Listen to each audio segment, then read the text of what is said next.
Hello. I don't typically go live on Fridays, but I decided since yesterday I kind of went off script with what I was planning on teaching. I decided that I would redo it today.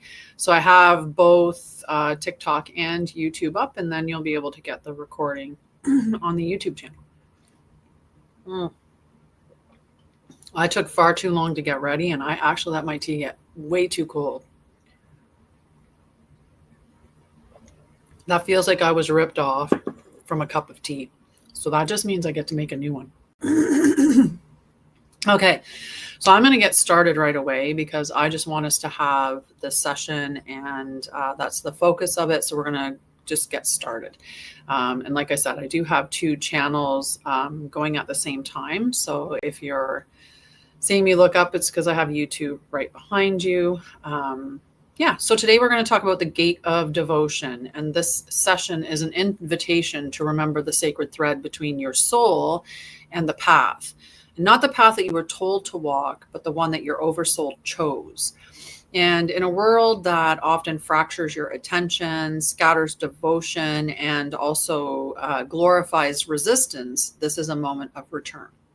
Devotion is not submission, it is alignment. Devotion is not servitude, it is sovereignty made sacred. It's big stuff. The gate of devotion is a moment when longing meets form. So when what you feel deeply becomes what you live clearly and freely. So today, let's offer help.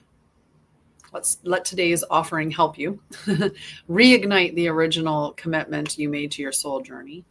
Melt the blocks of betrayal, fatigue, and abandonment, and choose again from truth, not trauma. Hello, love. Surprise. I decided to do the session I was going to do yesterday, today. So surprise, grand rising. Today's offering will help you to choose again from truth, not trauma, right? Surprise.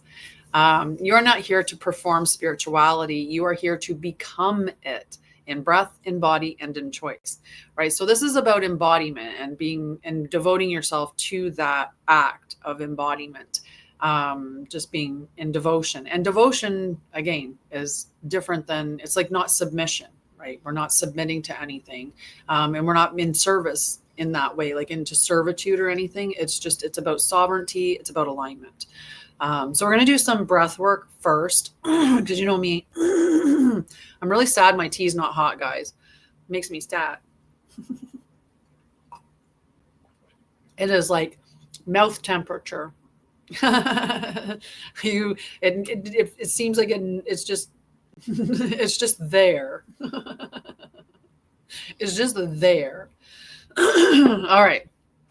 So we're going to sit comfortably. We're going to close our eyes. We're going to place one hand on our solar plexus, so just above our navel, and the other hand on our heart space. Okay, so we're connected, masculine and feminine energy, and giving and receiving, and ego. So which would be more of the physical versus the soul that seats in the seat of your heart. So we're going to inhale through the nose for 5 counts. We're going to hold for 2, and then we're going to exhale for 6. Okay, so that's our counts. 5 in, 2, 6 out. And while we're doing this, we're going to visualize a golden flame in the center of our chest. With each breath, that flame is going to get brighter. Okay, so that's all we're doing. 2 hands on your solar plexus, on your chest. Breathe in through the nose for 5, hold for 2, out for 6, visualizing and seeing the flame get bigger with each breath. And then I'll carry you from there. Okay, so let's close our eyes. In, hold, out,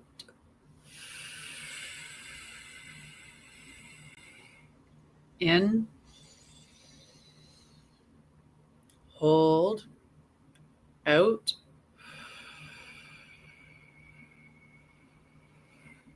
in, hold, out,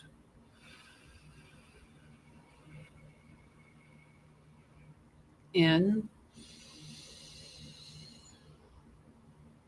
hold, out,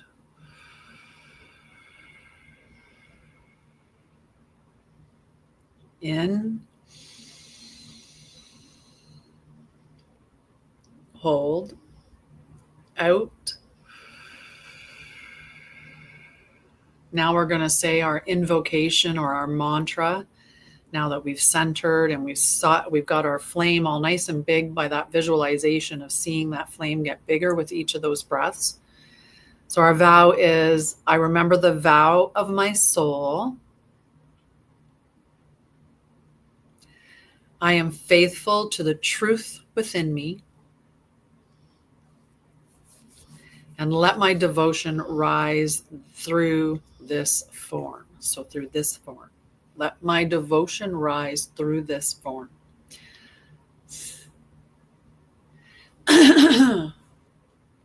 Yeah, missing my hot coffee. Hi, guys. How are you, Illuminated Illusions? I love it. I still love it. Hello, Don. So we had a good little breath work there. We did a good invocation. So today is the topic that I was going to teach on Friday. No, on Thursday. It is Friday, guys. This was the session I was going to teach yesterday, but I ended up going off script, and that's okay. It was a beautiful day. We ended up hanging out, and we did some cards yesterday, and who knows, maybe by the end of this I'll toss some cards as well. I'm still looking for assistance in any way that you feel appropriate to support me or can support me. I would appreciate that. But mostly importantly, I would like you to just help yourself and help yourself with all of the different opportunities that I have for you to gain knowledge or to remember the truth or to be activated and stuff like that. So, so definitely consider that. I have lots of groups, I have books, I have activations through other ways, whether it's an individual session, soul sessions, whether it is through a voice note from your Oversoul asking questions, or it's a soul letter or whatever. There's tons of stuff there. Just go check out the website. All right, so let's get into the teachings. The topic that we missed out on yesterday, but I don't think we're missing out because here it is. All right. So the energy of commitment is sacred when it arises from the soul, not from coercion or unexamined loyalty, right? So we're talking about sacred commitment versus spiritual obligation. So it's that commitment to it rising from the soul. So the example that I'll use is meditation. So many of us through New Age spirituality are being taught to meditate like as a practice. But a lot of times the information, it's coming through as, I have to do it for this reason, or I have to, there's some external reason why you're doing it. There's some results that you're looking for. There's something like that. When it's a sacred commitment, you meditate because you know that that's a practice that is imperative for your body. Toning would be another good thing, right? Like sometimes we've heard about frequencies and sound-based healing, which is extremely powerful tools. But they're new. So in the newness, there's always an element of some people hijacking the concepts and distorting them, right? And inverting them. And we see a lot of that. So it'll look a little bit true and it'll resonate because it's in that little bit of truth, but it's still distorted from the actual truth. And so it's really important to recognize that we should be toning on a regular basis. We should be doing breath work. We should be doing mindfulness. Like this isn't we should be doing it as a ticket to get somewhere. We should be doing it because it's who we are and it's the way that we operate and it's the way that we actually can heal ourselves. So it's about doing it from the space of alignment, not because you feel like you have to do something. And again, there's no external thing about it. It's with you making that decision. Plane's going by pretty loud right now. Her resonance, right? So for many of us, the original flame of devotion has gotten entangled with obligation or inherited vows or even trauma-based servitude. So for me, showing up with me in my space, right, I do this because it's who I am. I bring these teachings, the activations, the information to you because it's who I am. I show up every day because this is what I do. So it's one of those things where I'm not doing it for an external reason, right? I'm not doing it for the likes. I'm not doing it for any of that. And I've said before, if I didn't have to have money to survive in this world, I wouldn't necessarily charge for it like that, because there'd be no need for the money at that point, right? I'd just be doing it to do it. And the reason what I'm getting at here is because we have these false incarnation loops that we've come in with, thinking that we have to do it, like we have to save the world, right? That's a construct that we believe that we've got. So you think that you have to, you have to jump into this role because you have to awaken so many people, or you have to do this or that. The only thing that you have to do is embody your truth, and embody your, in living your truth, you become the beacon, you become the change in the world. And by being you and being truthful to you, other people see that, and the truth has no other choice but to ring clearly, like a bell being chimed. So people around you, they start to realize that the way that you're doing it, or the way that you're showing up, is the way that you should be showing up, or the evidence is there in the healthiness that you're embodying, in the ease in which you move through life. There's no denying that the embodiment of what you're living is the way that we're meant to be. And you just, this by being in the embodiment of the truth, right? So there's a difference between spiritual obligation and sacred commitment.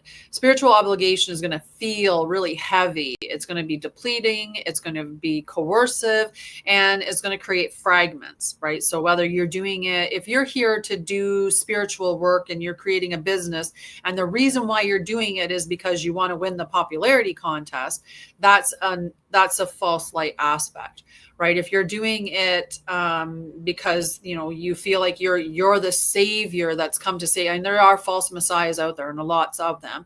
If you're doing it to create a looping program in any way, that is being in that false light space, and you're going to be defragmenting or causing fragments within other people. You're going to be creating fragments in other people.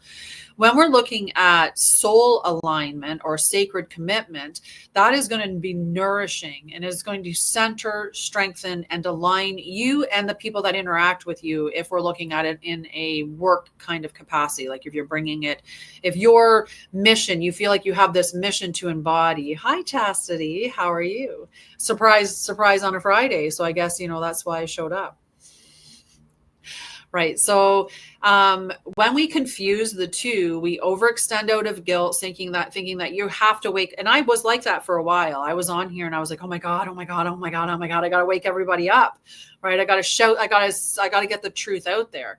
But you don't have to shout the truth. You just embody the truth, be the truth, and the truth rings clearly from you. And the people that are at that level, they're going to interact with you, and then you're going to help them to wake up more and to wake up more. And it's the same thing with that that partnership in the relationship that you have with Mother Gaia. As you wake up, she wakes up, and as she wakes up, you wake up, and it just keeps going back and forth, right? So there's just that cohesive or symbiotic relationship. Yes, the truth sounds different. Right? The truth isn't performative. Nobody's speaking. Like if you're speaking the truth of the truth, you don't need to argue your case. You don't need to get upset. You don't need to, why are you not letting me? Just give me 1 second, guys. It's just being a bugger, not letting that. I was trying to approve your comment and it wasn't letting the button be. I had to get a little handsy with it. All right.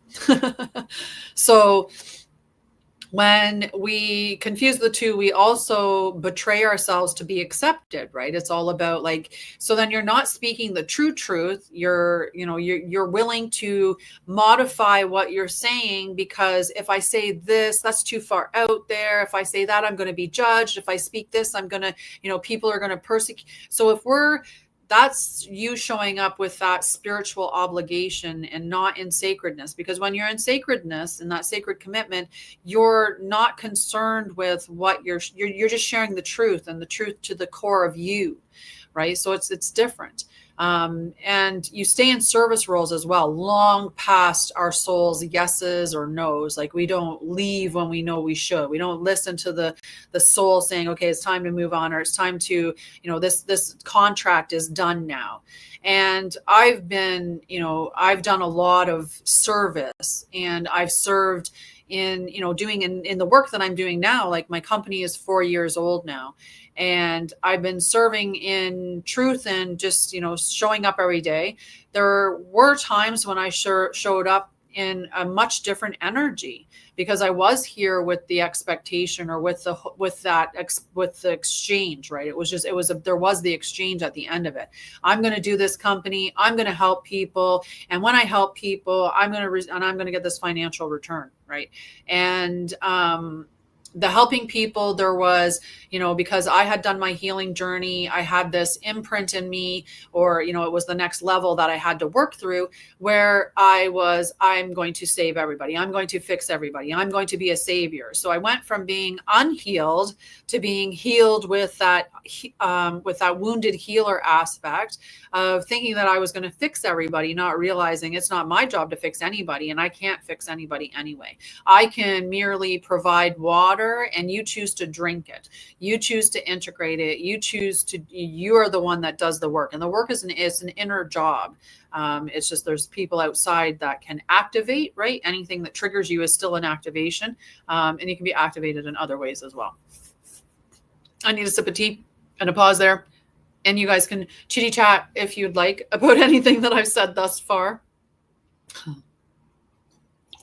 Mm-hmm. We start to you get into that space, and you decide that you are going to, there's always an isolation space that occurs during your awakening period. And it's almost like you need to it's an energetic, complete cleanse or detox, where you separate yourself from people quite a bit. And when you're awakened to a certain point, you don't want to have the same conversations. Look at that. All the butterflies. You don't want to have the same empty conversations. Like, you don't want to be talking about like just the trite things. Like, how's the weather? Oh, did you watch that show last night? Oh, yes, of course I did. New episode out. Oh, it's so good. Oh my God, did you see the cliffhanger? Oh my God, right? Like, we don't want to have those conversations, right? We don't want to continue having those same conversations over and over and over again that are nothing, right? We don't want to be talking about the celebrities. And if we are talking about the celebrities, we're probably talking the truth and what people might consider to be a bit of a conspiracy thingy. I call it prophecy for most of it. Right. And, so we have, we isolate ourselves from the energy. We isolate or we put our boundaries are a little bit more firm, more like, I'm not going to interact with that because it's not serving me. It's actually bringing me down energetically. I feel heavier next to it. But that's what we're here to embody the truth, to be the divine beings that we are, having this human experience where our soul meets our body, and we are literally bringing heaven to earth in that connection. When you fully embody yourself and you're walking oversoul, right? Everything's happening in alignment beautifully. Oh, teenage daughters. Absolutely. Absolutely. That's fun times. I never had any daughters. I only had sons. And I only was a daughter. So I almost had a teenage daughter. I had a preteen stepdaughter, but her father and I separated before she hit her teenage years. But I feel like we would have been the lucky ones, right? Because we were the every other weekend kind of deal. And so I think that we would have been the lucky ones, not being like the parent, but yes, anyway. So when you are returning to sacred commitment, it's time to remember that your yes must be alive. It must be living. Choose again and again, right? You are not bound. You are sovereign. So you're going to ask yourself, am I acting from love, or am I acting from fear of failing someone's expectations? Right. And if you're acting out of fear of failing someone's expectations, that's not in alignment with you. That's in the the obligation space instead of in the sacred devotion space where you're doing it for you, right? Where are you loyal is another question, is where are you loyal to what no longer serves? So if you know something's bad for you, like me, I've talked for a long time about eliminating processed foods from my diet because I had done a really good job. When I spent my time in Costa Rica, I ate very, very, very limited processed food at all because it wasn't readily, like I could have got it at the grocery store, but there was so much fresh fruits and vegetables and other alternatives to use. So I adopted a healthy eating habit, and it was so beneficial. I came back from Costa Rica so healthy. But when I got back here, because I come back into familiar situations and without realizing it, your nervous system can do subtle switches. And if you're not aware of that, you might not realize that you're not in complete rest and digest, that there's an underlying element that you're sitting in, maybe you're not where your nervous system elevator's up here and you're ready to explode, but you're not down at the basement, like you're not at the ground floor with the elevator. You're somewhere in between, just by being around family or being in familiar situations or familiar spaces, right? Environments are big too, right? Most cities, especially big cities, they have a lot of EMF and a lot of radiations, and they're there for a purpose, right? And it's a energetic war, really. They are creating.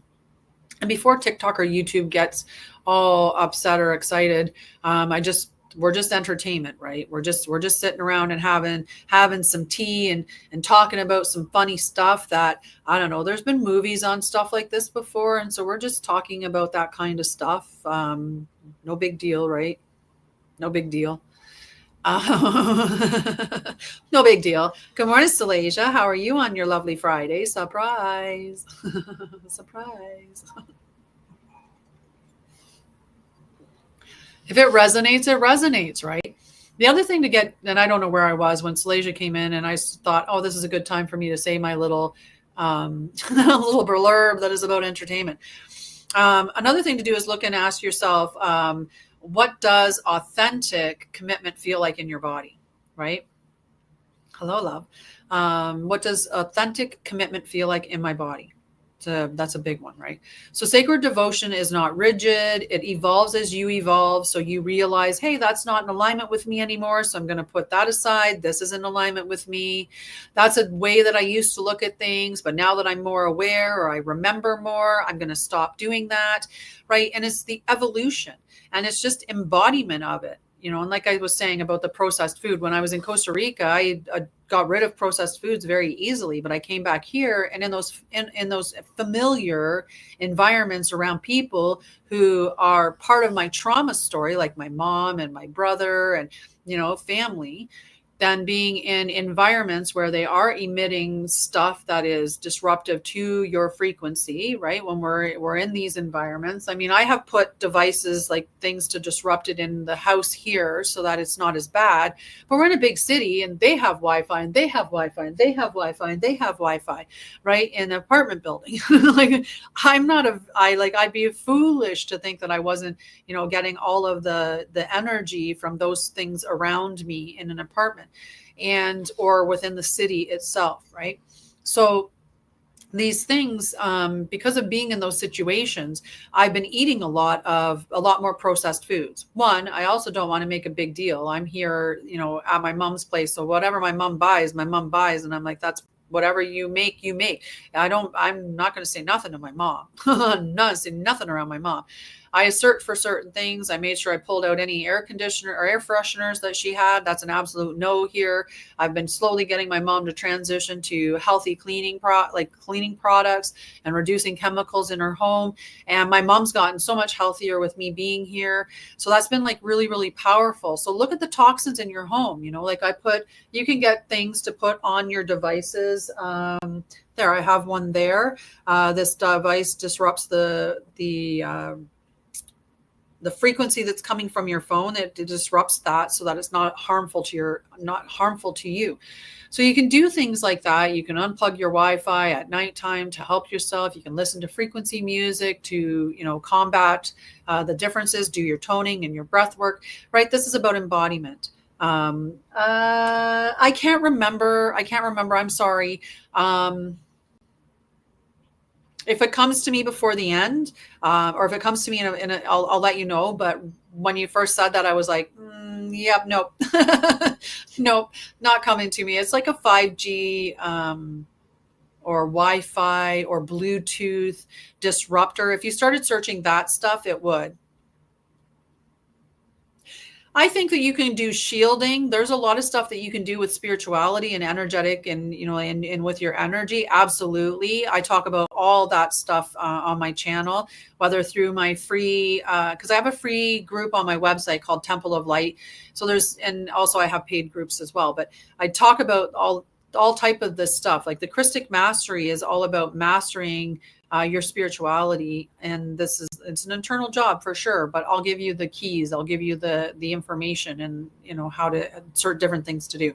So when you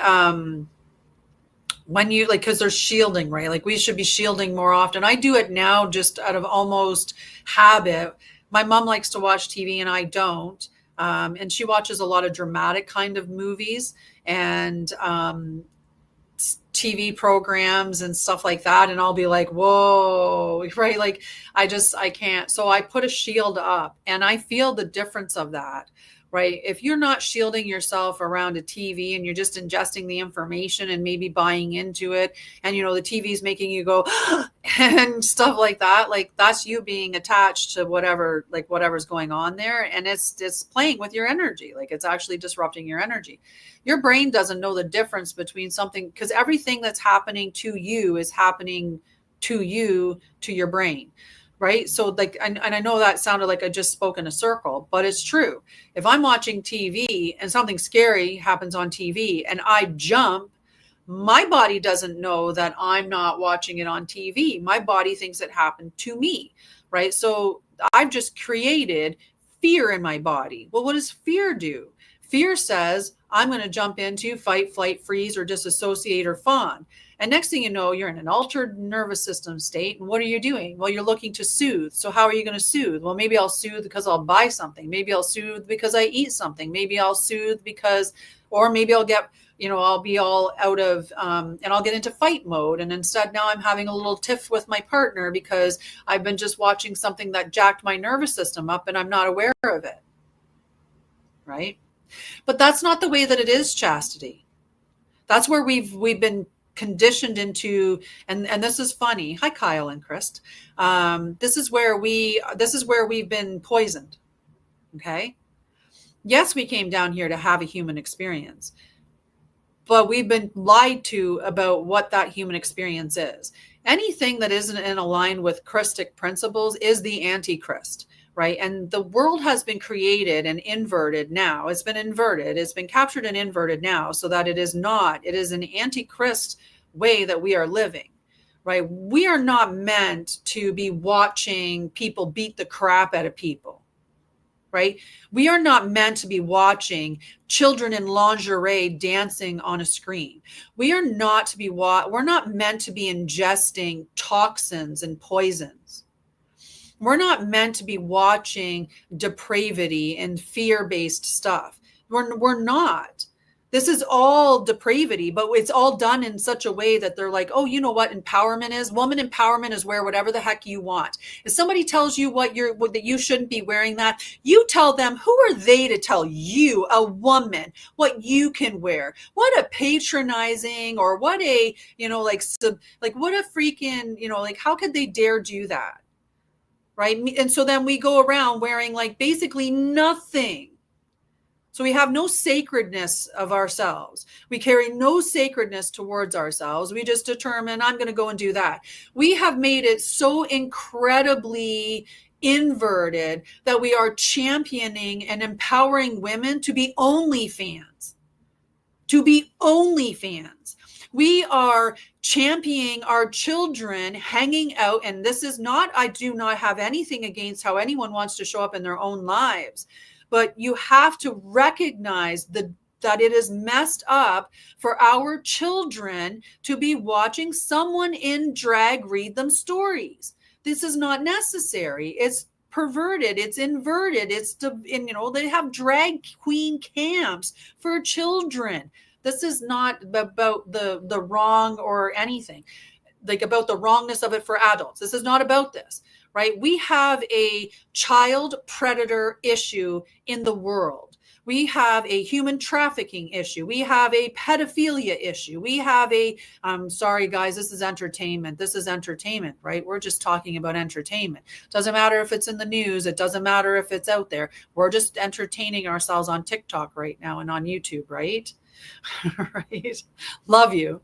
We're just entertaining ourselves. But that's the world that we're living in. And that distortion, it gets promoted as you're having a human experience. You're just having a human experience. So go ahead, drink, go ahead, do drugs, go ahead, do all of these things. That's not what we're meant to do. We're meant to oppose those things. We're meant to recognize and go, that is not the way that we're meant to live.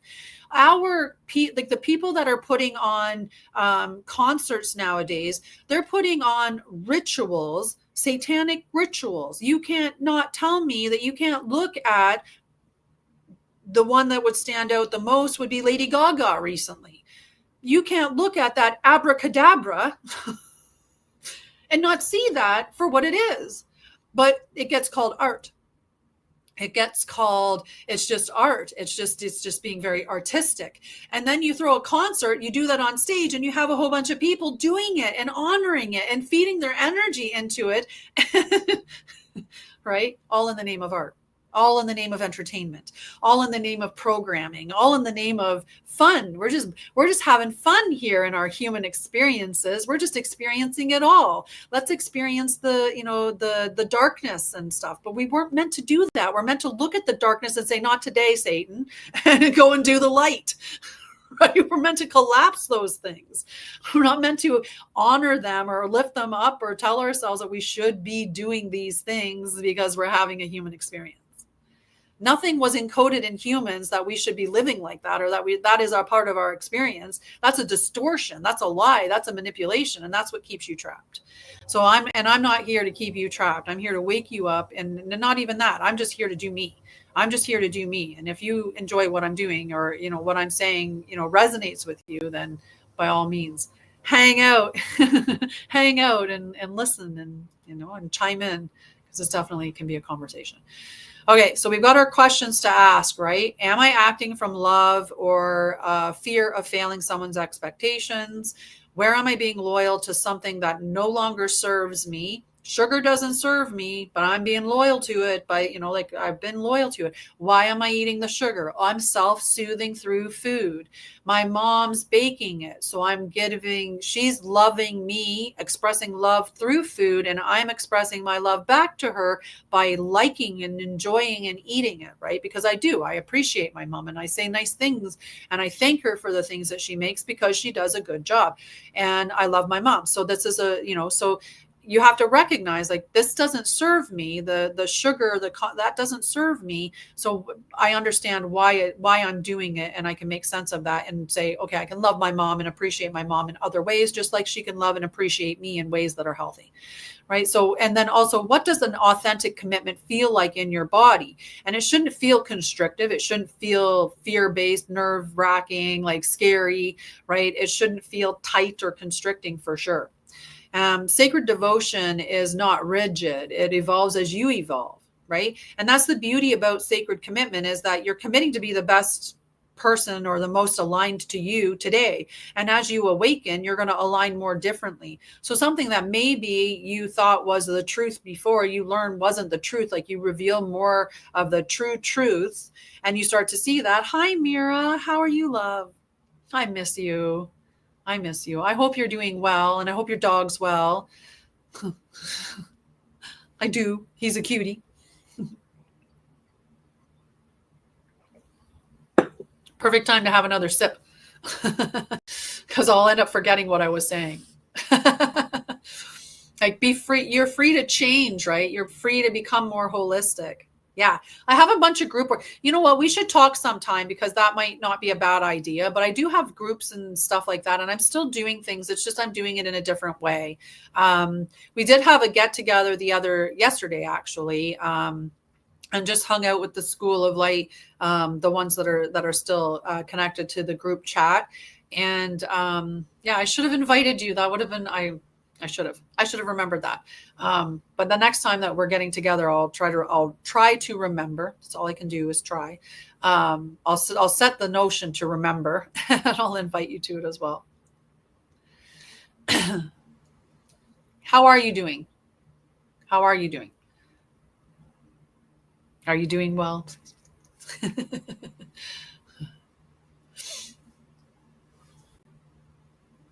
Good. Good. So our sacred devotion is not rigid. It evolves as you evolve. And what matters is just the purity of your presence, the integrity of your why, right? And knowing that in this moment, this is my truth and I'm acting from that truth. I'm discerning that it's true for me. I'm sitting with it. I'm feeling it in my body. I'm not acting out of fear or out of these other reasons. So it's in alignment with me. I know it feels right to me. So I'm moving ahead with that. And if later on you are like, well, that wasn't exactly the truth, or I could have done it, like, that's the growth part. And then you embody that and evolve and move on from there, right? So you reclaim your devotion as a sovereign act of embodiment. Let it be joyful. Let it not dutiful. Like it's not a duty. I said duty. It's not a duty. It's a joy, right? It's fun. You should make it fun, right? If you like make it fun, you don't want to. Okay, I'll tell you something. This is how silly it is. So I've been wanting to do canning for a long time. Like I would love to have I would love to grow my food and do canning. I love growing a garden. I can't wait to be in the house that I have because I have the space to have two garden plots that he's already has on. So I just have to, I can plant. I can plant. But I also do other things like I make my own cleaner, right? So my own cleaner is just vinegar and lemon and lime peels because I make structured water. And in my structured water, it has some salt and it has lemon and lime. So I do a quarter lemon and a quarter lime and sea salt in my water. I create a vortex by stirring it. I sit it in the sunlight, charge it up. Right? Like I do stuff with my water and I love doing this and I love how I feel drinking it.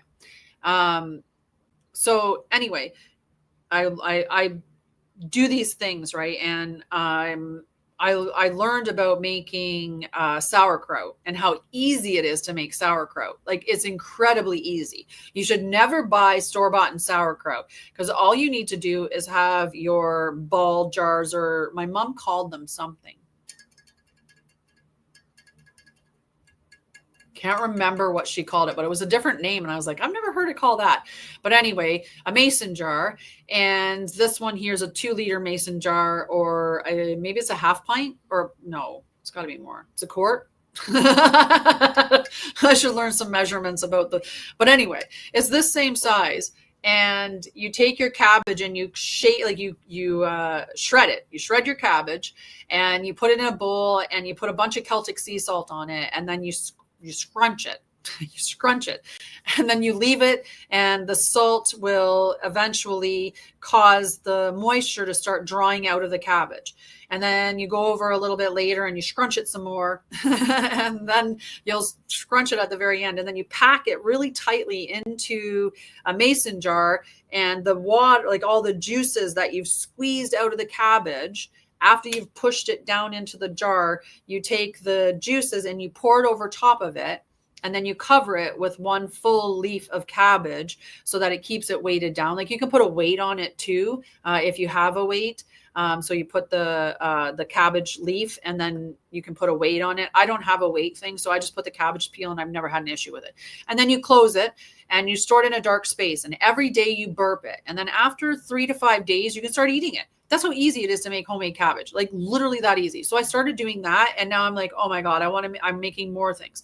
So I'm making I have my lemon cleaner, but I do it because I love it, right? That's the embodiment of it, right? And that's not something that I would have done before. Before I would have used like a cleaner that, was dubbed as a holistic or a healthy or a green cleaner.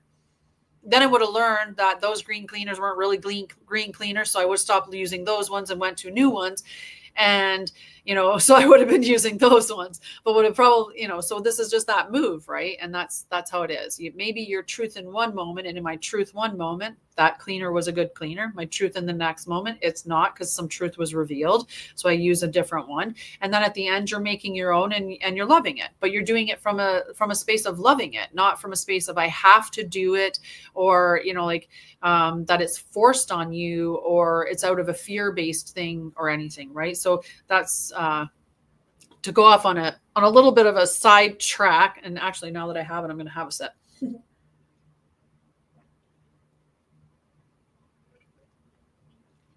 So yummy. I like lemon lime, right? It's so lemon and limey.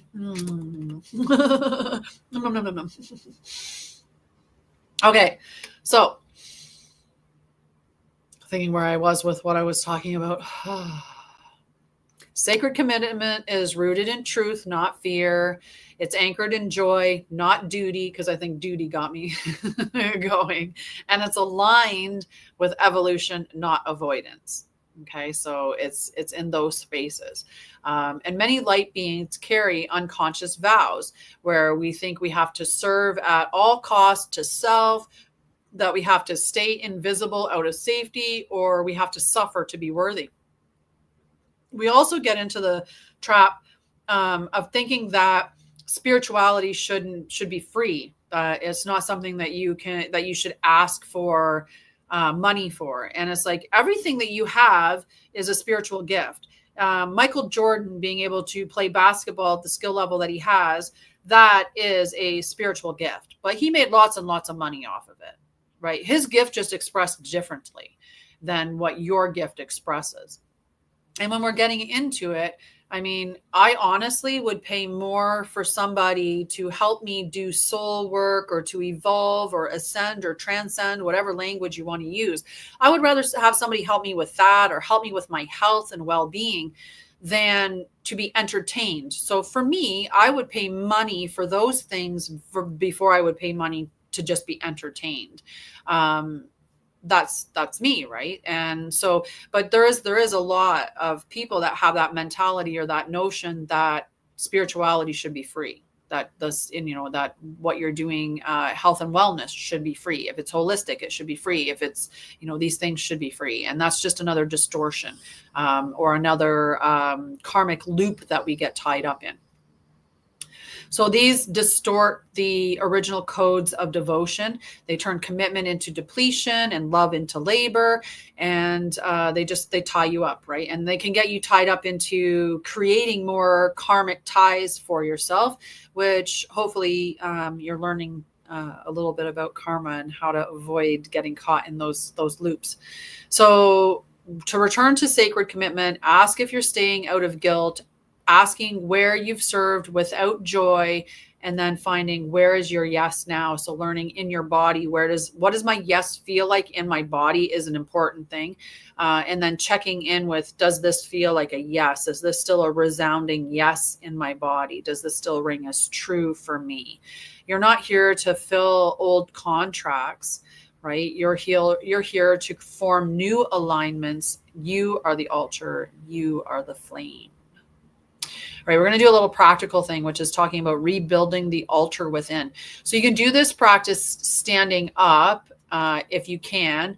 I'm not going to stand up because, again, where I'm set up right now is not conducive to doing a standing thing, because you'd just be staring at my kneecaps and that'd just be silly. Or you could stare at the plant and I would stand over and then just hear me casting my voice around the corner. I mean, that could work, but we're going to pretend I'm standing, and I'm going to continue here, and I'll walk you through it. I'll walk you through it, and you can stand up if you're capable. But if you're not, let's, just sit in a nice upright position, and hopefully you can put your feet on the floor. I'm sitting cross-legged, and again, Can't change that. So I'm just going to sit here sitting cross-legged.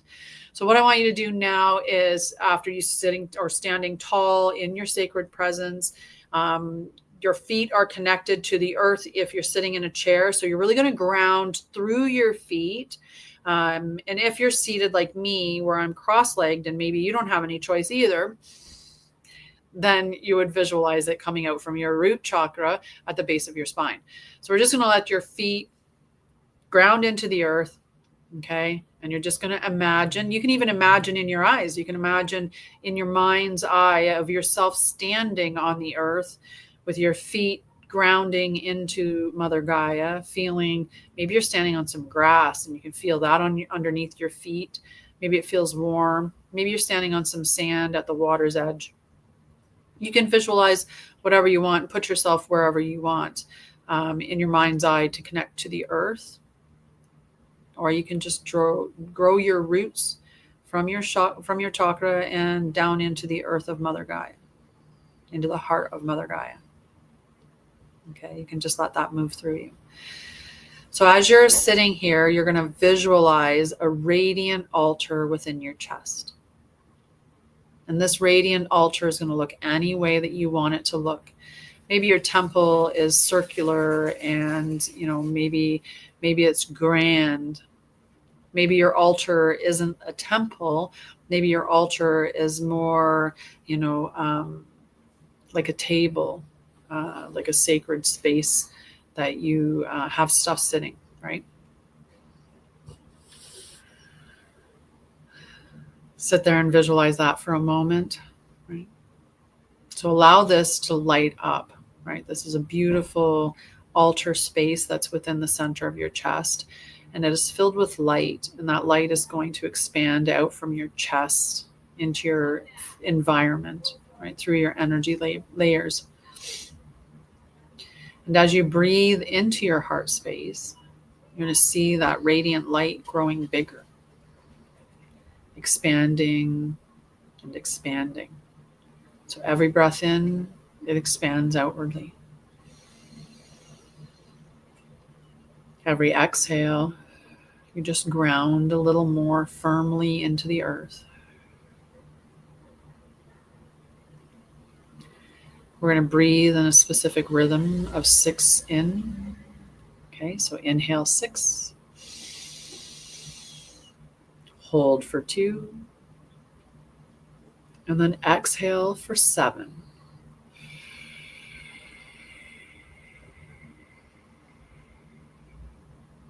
Inhale for 5.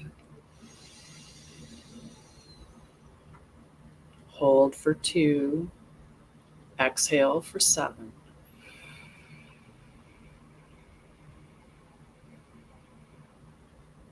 Inhale for 5. Hold for 2. Exhale for 7.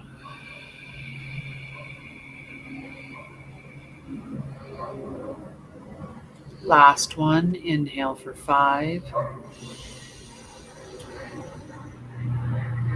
Hold for 2. Exhale for 7.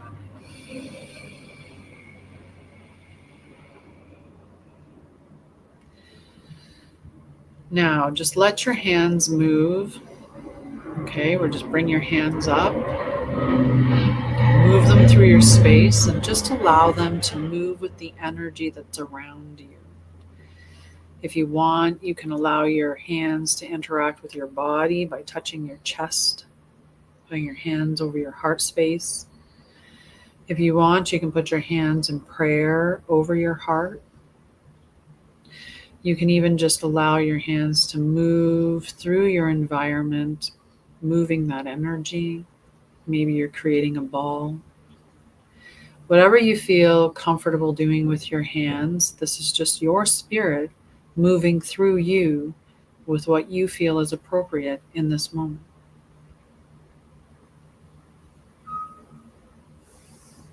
Okay, just allow it to move through you. We're going to speak aloud now. I rebuild the altar of my devotion.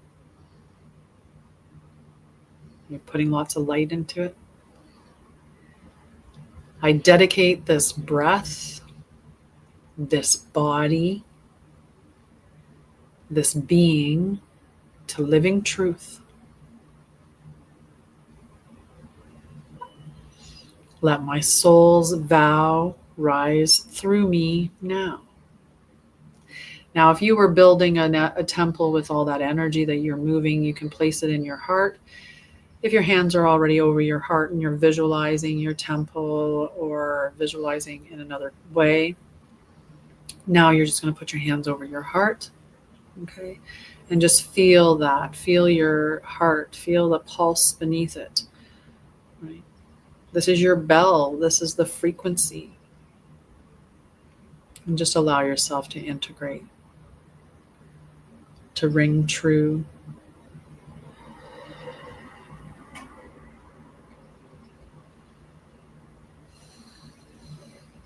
Beautiful. All right, I got some common questions. Hi, Jer Bear. I got some common questions for you. How are you, love? I got some common questions for you around the topic of living devotion in a chaotic world. So one is, what if I've broken commitments to myself before? I have. I most certainly have. That doesn't mean that you're not capable of change or capable of following through or capable of, committing and actually, doing it. Many of us have. And the biggest part of devotion is also the forgiveness, right? Forgiving yourself, forgiving what you've been through, forgiving your experiences, forgiving your choices. Like that's an important part of it. And each moment is a chance to recommit.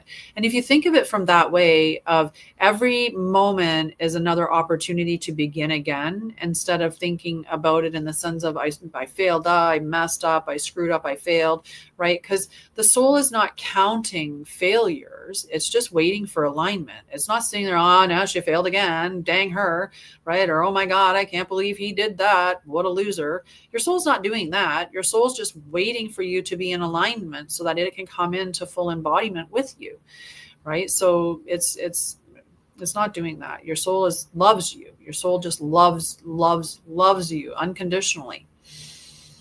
How do I stay devoted without burning out is another question that I get. And true devotion flows from wholeness. It's not something that's forced, right? We're not structuring it in our day. We're not saying, I have to do this at this point, and this at this point, and this at this point, and this at this point, and your whole day is just structured, right?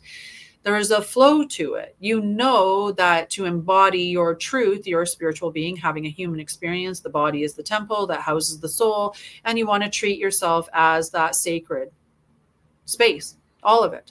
So if that means that today you want to meditate and maybe you feel really creative, so you're doing, for me, say content creation, but you want to paint. So you sit down and you just paint, right? And maybe you don't put out 3 pieces of content today. You put out 1 or 2. Maybe you don't even put out any content today because it just doesn't feel aligned with you in that moment to do a piece of content. For those of us that are content producers or that are working in that type of way. Right. Maybe you typically go, and for me, I take 2 walks. I walk in the morning with Kath and I walk in the evening with Kath, and I have to stop saying it or he's going to think it's time to go now. I do those things from that space. But if I didn't, I wouldn't not because he deserves it. But if I did, it's not through a space of forcing, right? I wouldn't force myself to walk a specific way. I would change up the route or something, right? And I guess that's kind of a different example using the dog. But you're not meant to drain yourself, right? You're meant to be nourished by the path that you walk. It's meant to feel wholesome. It's meant to feel filling. It's meant to feel fulfilling, right? It's meant to feel good to you. Alignment feels good, right? If it feels right, it's in alignment. If it feels wrong, it's not in alignment, no matter whether you want to force it to be there or not. So what if I don't know what I'm devoted to anymore? And a lot of people, you go through these changes, right? And we awaken at different rates, and we get access to different parts of ourselves as we remember these things. And so sometimes it can be confusing, or especially early on, right? Early on when, you're having, say, a dark night of the soul, and you wake up the next day and you're all like, whoa, like, how do I work a 9 to 5 after all of that? Like, what do I do now? Right? I don't know. So you got to start with just your simplest truth, right? Just sit with that simplest truth that you can feel. And then a moment, a breath, a quiet prayer, right? Just start with just that little thing. Because again, devotion isn't something that you go out and find.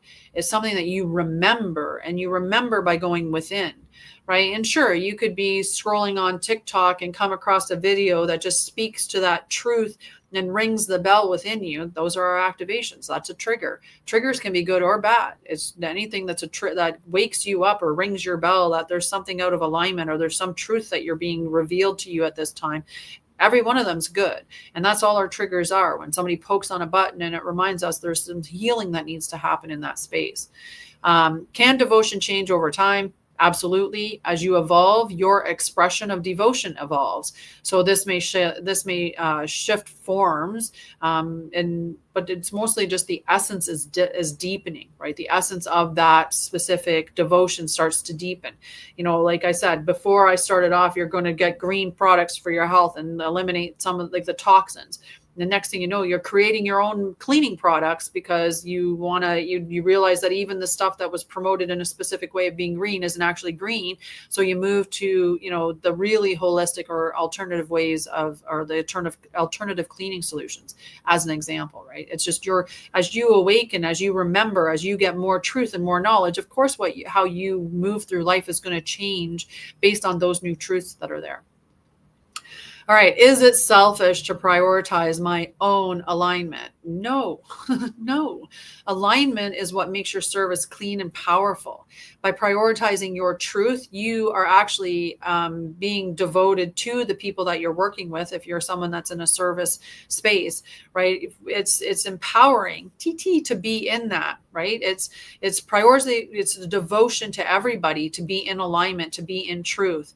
The more that I ring truth, the more that I'm going to help you to see the truth or hear the truth or know the truth, because I'm going to ring a bell in you that something's out of alignment because of my alignment, right? You trigger people around you for that fact. Like if you're triggering people, it could be because your light or your truth is resonating in such a way that it's irritating the fact that they're out of alignment. It's like shouting at them, you're out of alignment. And they don't hear it as that. They think that there's something wrong with you, right? But that's you being in alignment is necessary. It's absolutely necessary. How do I know if a commitment is still aligned or if I'm just afraid to follow through? And the thing is sit with it in stillness.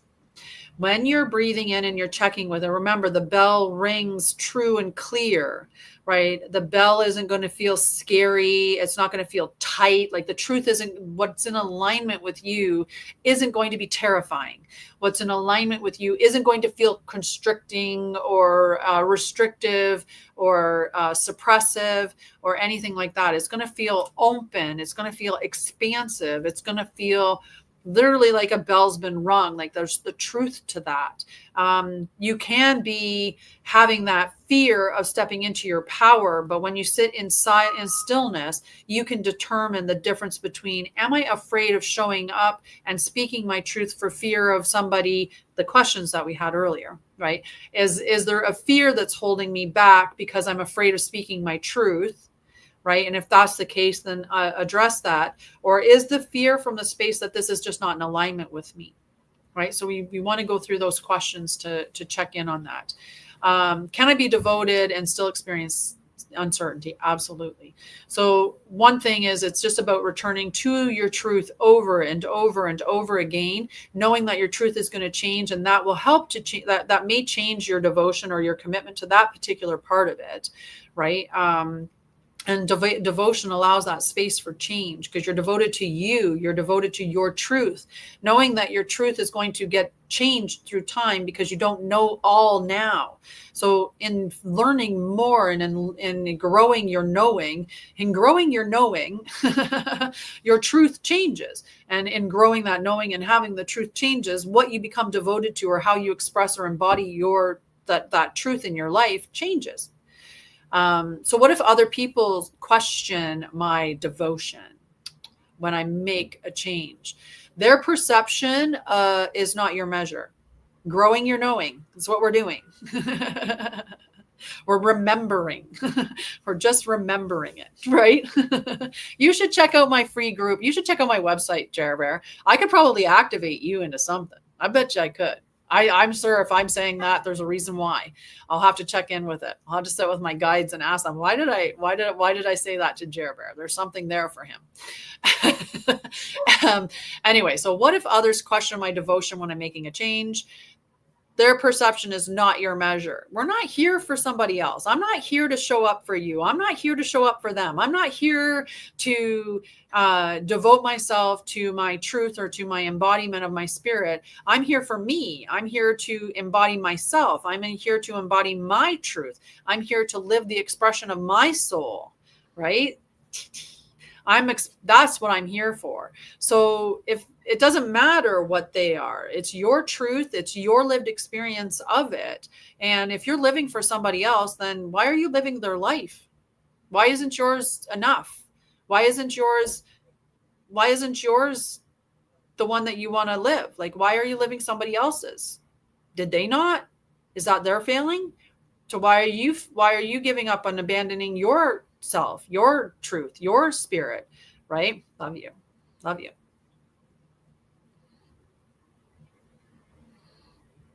How do we know one repeating one past or if one blind to see one?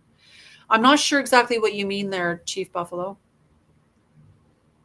Not knowing.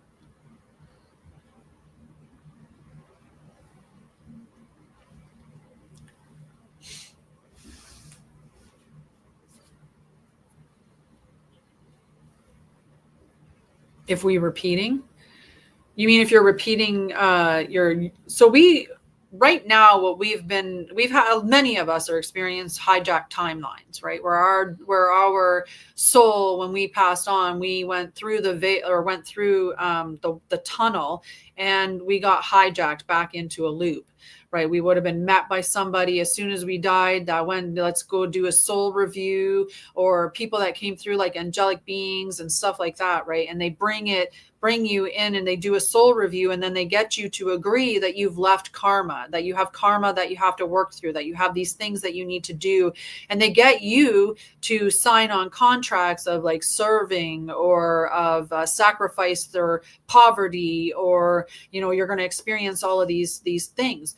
We're not meant to do that. That's a false incarnation trap that we're stuck in, right? So it's breaking free from those and learning the true, right? And that goes through stages. So, in the beginning, you might be closed in the matrix and think that you just have a body and you don't even have a soul. And then you find out you have a soul and you think maybe the soul is external to the body, or you don't understand, that. And then you start to learn about that. And your knowing continues to grow as truths get revealed. And as you awaken to those, right, you're growing your knowing. You're growing your knowing.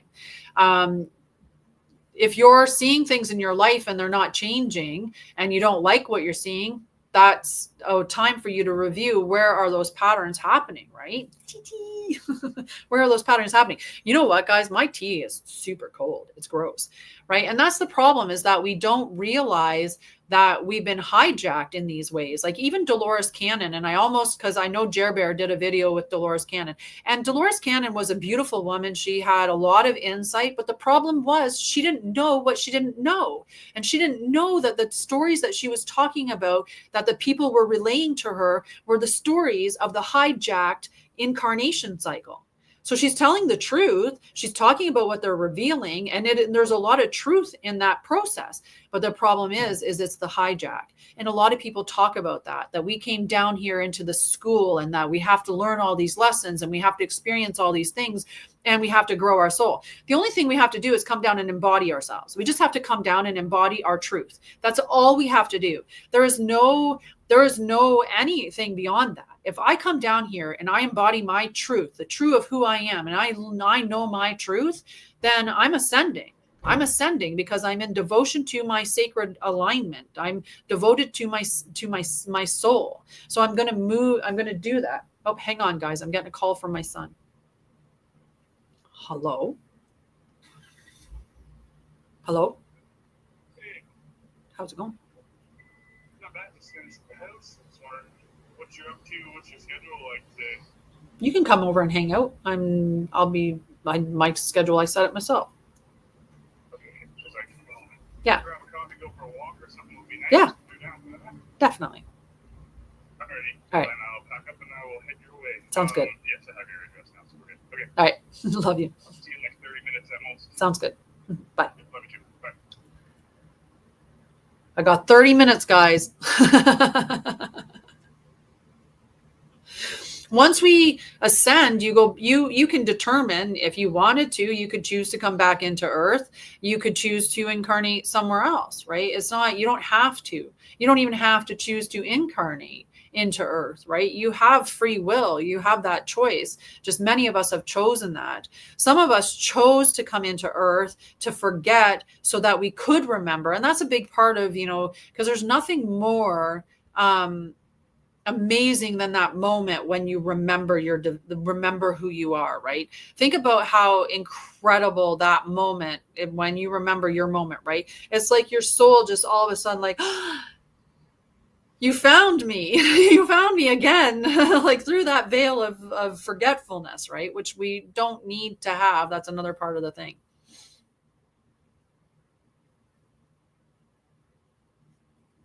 Oh, for the relationship.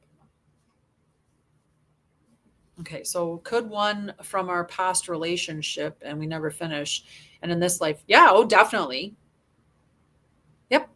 Yeah, because that started with the false incarnation loop, right? That we get stuck in. Sorry, get my finger down there to the approve button's just a little lower than what I can touch, but so because of the false incarnation loop, we do make agreements with other people. And there's even agreements that we make when we come in as as somebody who's aware, and not coming in through a false incarnation loop. Like when you choose from your divine self to incarnate into the space, which is what Yeshua would have done. Yeshua chose to come in and forget and, chose to come in and, to be part of assisting in an ascending, right? So he made a choice. From the level that he was at, but you don't have to. That's the thing. Like when you're your sovereign self, your oversoul, when you're your oversoul, you have divine choice and you make those choices from a divine, well-informed, completely aware space. The problem with the ascension cycle is it catches you in false loops, and it tells you that you have to go back in for karma, or that you need to grow your soul, or that you have to serve society. There's so many of us light workers who are trapped in that because we are following a false ascension, because we think that we have to do it for a specific reason. And that's because of the contract that we signed, that we were going to do spirituality for sacrifice, or we were going to do, we were going to experience these, service for sacrifice, or we were going to have these poverty experiences because we were going to do these things that were outside, or we were going to have persecution stuff to deal with, right? So we seeded back in to move through those experiences. The thing about the false karma is that you can clear the false karma because it was done false. Like it wasn't, you didn't consciously say, like, if you had in your divinity made an agreement, say Jer Bear and I said, we're going to meet up in this lifetime and I'm going to activate Jer and Jer's going to activate me. And that's what our agreement is. And we're like, yes, got it. Perfect. Awesome. So that contract stands until that contract is complete. If I went through the false ascension loop because I wasn't informed, I don't know the truth, I don't realize that they're trapping me, then that's a trap. I can clear those karmic ties at will at any point in time, because those karmic ties do not actually exist. As a sovereign being, you have the ability to say that was made in false, that wasn't made in truth, right? I didn't have informed consent to give that to you. So you've trapped me falsely, right? You've manipulated me. So then you can get rid of that, right? The thing that you're wanting to do first is create that sovereign, sacred agreement between yourself, right? The divine union, or the twin flame, is you, feminine, masculine energy, you. Right. So the sacred union begins within, between your masculine and your feminine energy. And then you can have that pairing with another person that has that sacred union of their masculine and feminine. And yes, then you could have a very, very holistic, spiritual relationship. That's how we're meant to do it, is acknowledging I have feminine and masculine energy in me. And in different points in time, I'm operating under one or the other of those energy, depending on what I'm doing. And I have to have a good relationship between those two energies. I can't look at masculine energy as toxic masculinity. I can't look at, feminine energy as subservient and weak, right? If I have those things within me, then I have stuff that I need to work on to build that sacred union internally, so that I can show up to the table in that healthy way, and meet somebody on the other side in that healthy way. We don't have to, I might have had contracts with people in this life that were made in false, because they were made through the false incarnation trap, right? I could have those contracts in my life. I have to cross my legs, hang on. Oh, my foot's asleep. But once you're aware of that, you have the ability to cut those chains, because they, like I said, they were made in falseness, so that you don't have to complete them, because you never should have had to do them in the first place. And because you didn't sign up with them knowing full and well what all was entailed in that, then you have the ability to dissolve them easily, right? So yeah. So I have a journal that's attached to this in the Temple of Light, which is a free group on my website. So you can grab that journal and do the journal prompts. It also has a mantra and an embodiment thing. Like, it's got a few things in the journal. But if you're not part of that and you just want some journal prompts that go along with this particular thing, is yeah.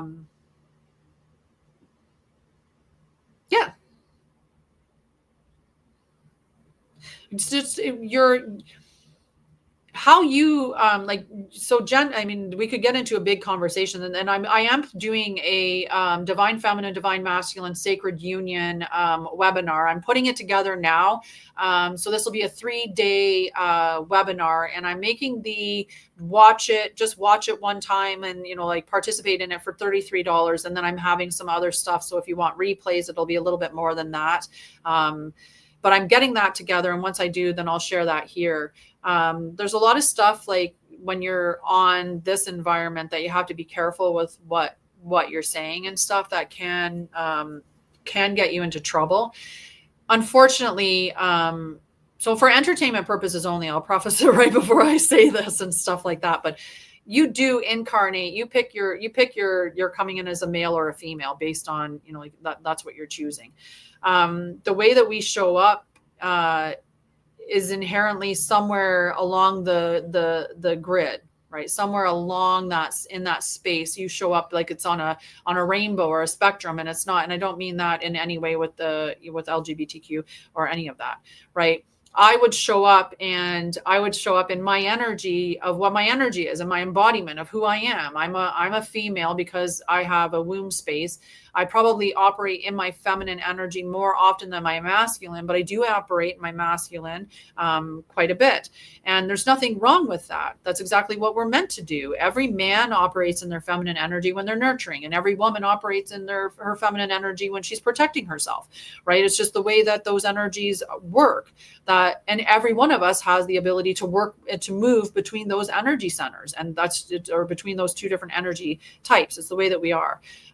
So we've distorted gender so much, and distorted all of that stuff. And it's the way that the inverted matrix, right? The way that they are. And it's to keep us detached, or to destroy, or to keep us out of alignment, or, in anti-Christ mindset, or an anti-Christ operation, right? Where we're actually moving through life doing things that are completely against who we are as sacred beings. So yeah, but that's a big thing. So our journal prompts for this live, if you're not going to stop at the group and get the guide, what old vow or obligation am I ready to release is the one. What does sacred commitment feel like in my body? And what altar in me is ready to be rebuilt? So reflect on one way that you can recommit to yourself this week. Okay. Use the Gate of Devotion journal page in the Temple of Light free group.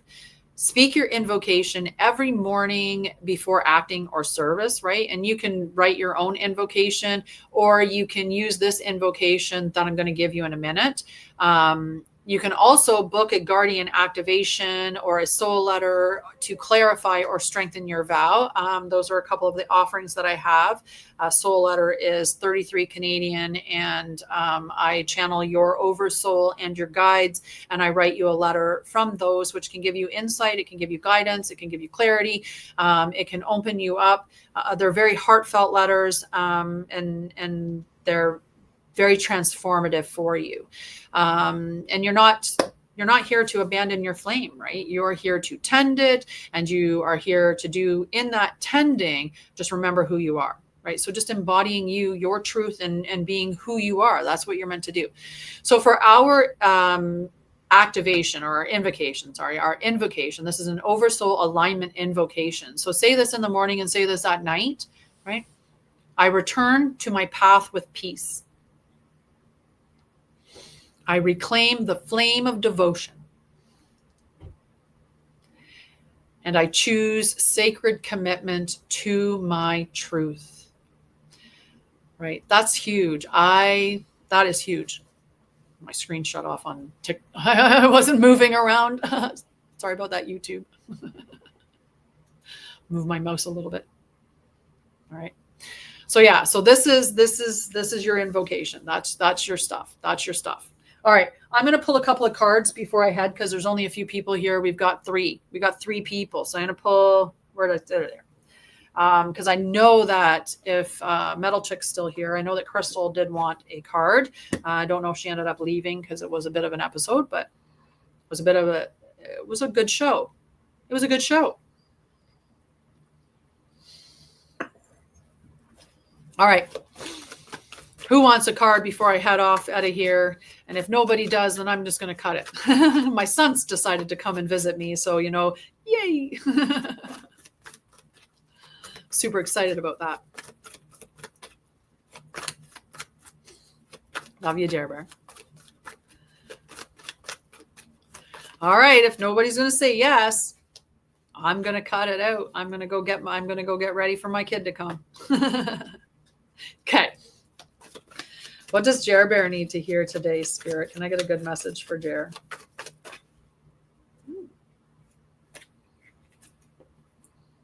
All righty. So the cards fell out in quite the stack. There were a couple that were facing down, and then the stack flipped over and sat on it. And it's the Knight of Swords. The Knight of Swords is a very fast-moving energy. And if we did the sandwich and went to look at the one on the back, so we went from the Knight and then the stack that landed face down, we've got the Queen of Pentacles. The Queen of Pentacles, she is wealthy, she is confident, she is healthy, she is secure. She is and when we're looking into like queen versus king in the pentacles, the king is more of like a legacy level of wealth, right? Whereas the queen she's wealthy, but it may be more of a newer wealth, right? It's not an established wealth to that level. But so the queen is this, and considered to be somewhat of resonating with like a self-made person, right? Like a self-made, or a parent that is like a single parent or whatever that took care of the kids. So there's a little bit of that energy there, but it's a very healed card, right? The Queen of so it's like you're rushing, you're coming very quickly, and this is mental. Like the Knight of Swords is mental. So there's something very quick moving, and it is moving you towards another level of healing and potentially, I'm feeling like a confidence, like more of security, stability. Those are the things that are coming up for me. So something, you're moving very quickly, and there may be something in your mind, like an idea or something that's come up, and that idea is going to move you very quickly into more stability financially. That's what I'm getting. Okay. Metal check.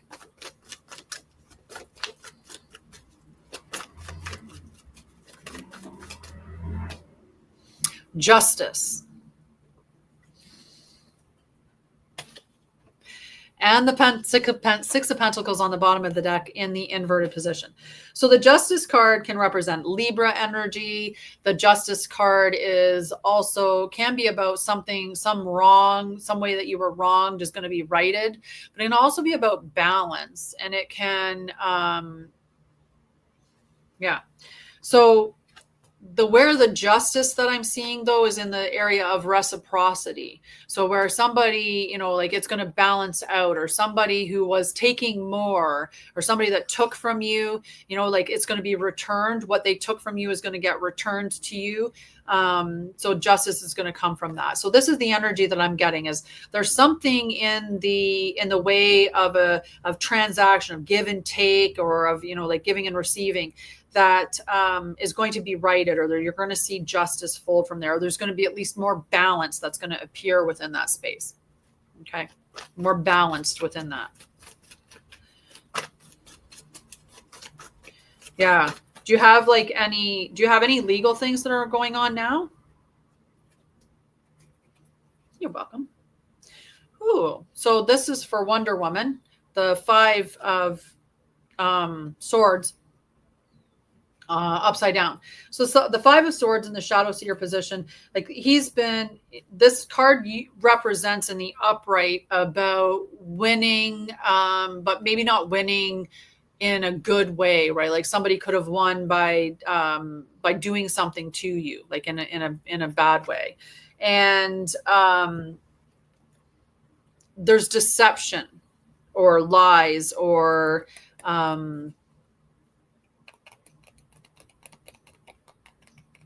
I'm thinking in my mind how the word. So I'm going to look at the book, because there's something in the words that in this thing. Maybe that was what it was, is realizing that there's no winners. But I think it was more about like, there's a real desire for peace here. There can be within this card, that there was winning through, or feeling guilty about the way that feeling guilty about winning something. There's that energy within it as well. So that's not,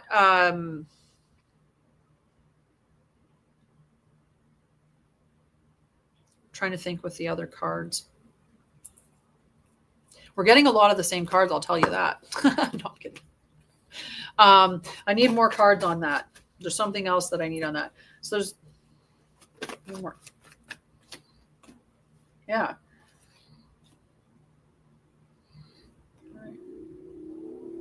Yeah, like the wheel is inverted as well. So this could be karma coming to the table. There is a new idea that's going to come out though, with the Ace of Wands coming in. Yeah.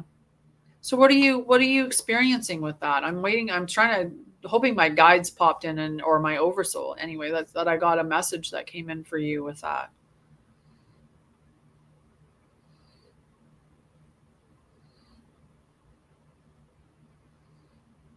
Yeah, when I sit with it for a minute, it does come back to you, like you're just sick of the like whatever. You just want peace, right? Like you're just looking for peace. Like it's just, maybe that's something that's a focus of yours right now, is like that's what it came to me when I was sitting sitting there for a moment, is just that strong desire to have peace and to avoid like the noise or the chaos or the conflict, right? Like you're just like, no, I just enough is enough. And that peace is going to bring you a beautiful new idea. And that new idea is going to move you, like having the thoughts, right? Like, I just want to be peaceful. I want to embody peace. I'm not dealing with this. And just, I'm going to stay in my own lane. I'm going to avoid the conflict, not my circus, not my monkeys. I'm just going to embody peace in my life. And, everybody else can just go, right? Doing that is going to absolutely lead you to a very peaceful space, but not just peaceful. It's also going to be healthy, healed, and like there's a, like the card there, just this one here. This is the card I'm thinking of, is just seeing you in that space, right? And that's the space that you're looking for. And it's coming. It's coming. Yeah. Okay. I'm like, that was just so weird. What was that? What was that? What was that? Why was that card? Like, the card was just stumping me. I'm like, I don't feel deceitful energy. Is what I was thinking. I don't think that she's being deceptive. I don't think she did, like, she won by false means or something. I'm like, well, that's not. So yeah, it was the peaceful part. Perfect. I'm in the same thing, in the same space. Peace. It's all about the peace. All right, guys, I love you. It was awesome hanging out with you on Surprise Friday. Thank you for all of the interactions, and any of the gifts and stuff like that. Do go check out my website. And honestly, if you are if you're looking for some clarity, that soul letter is absolutely, they're beautiful. Or you could go with the Oracle voice note and get a little bit deeper of an experience with that. But I love you guys. And if you're looking for anything that we did today, it'll be on my YouTube channel, because all the lives that I do get saved there, plus lots of other content. And when I'm posting throughout the day, I post differently to each of my social media. So it's not like I take one content piece and I just post it to each one. There's sometimes when I do share a specific content piece around to all three of them, but typically on a day-to-day basis, I'm posting new content to each of my channels. So don't feel, if you're on TikTok or YouTube, that you're going to be seeing the exact same thing on all of those channels. So yeah, and I do that for that purpose, so that you're not constantly seeing the same thing everywhere. But do check out the free group that I have on my website, and get the journal that goes along with this here. And I love you, and I will see you on Tuesday, unless I do something else as a surprise.